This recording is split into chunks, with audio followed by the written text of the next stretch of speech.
I read the script and I was intrigued by the character and the whole world, and then I went and watched Annabelle, the original movie, and I really enjoyed that. I loved the production value in the movie, and I loved the relationship between the couple, and I just thought it was a really interesting story. And then I met David, and then I really wanted to do it. I just really responded to him, and I watched Lights Out, and thought he'd done a really great job with all the performances in that, and I just felt like I trusted him, and it would be really fun to go on a journey like this with him.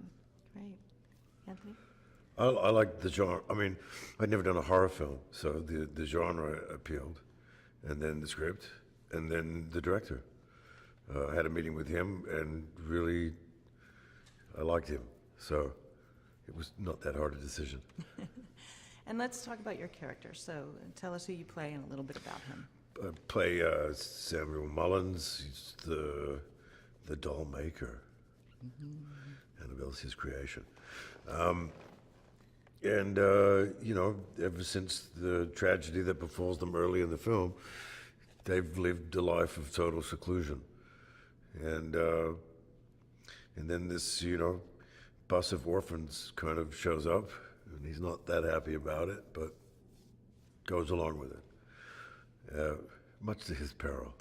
And Miranda, tell us about your character. I play Esther Mullins, who's Samuel's wife. They've been, very happily married with a beautiful daughter, and then something terrible happens.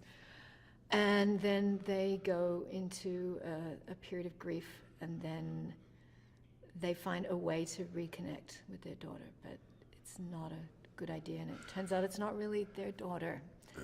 And then in the present day of the film, Esther's very mysterious. You find it hard to get a glimpse of her at first. She's behind all these curtains and a mask, and you're not really sure what has transpired over all those years and what kind of person she's turned into after this tragedy. And she's one of those kind of characters that kids make up stories about. It's interesting because both of you do so well in the beginning, like you said, it's a very happy family, and you can see what the toll that it has taken, and we can see it in your face and your actions, but we don't get a chance to really see it so much with you, but you're able to convey all this emotion. What was your approach to that? Being behind, we don't see a lot of you in those later years, but we can feel you.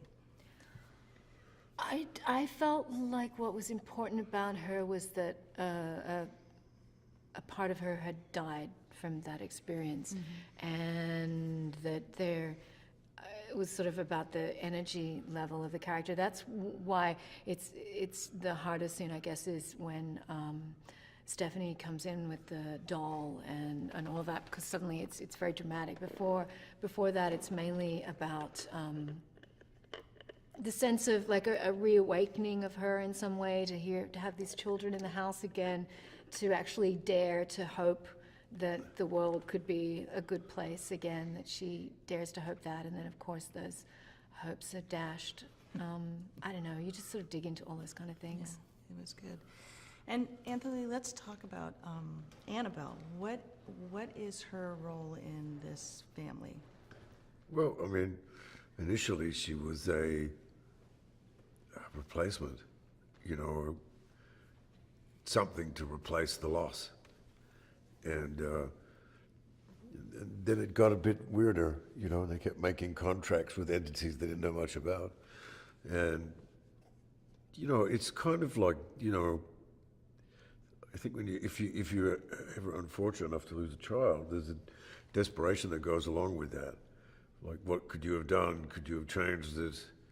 You want them there, or, all the expectations that are cut short when a young person dies. And I think that, so his intent in the beginning was good intent.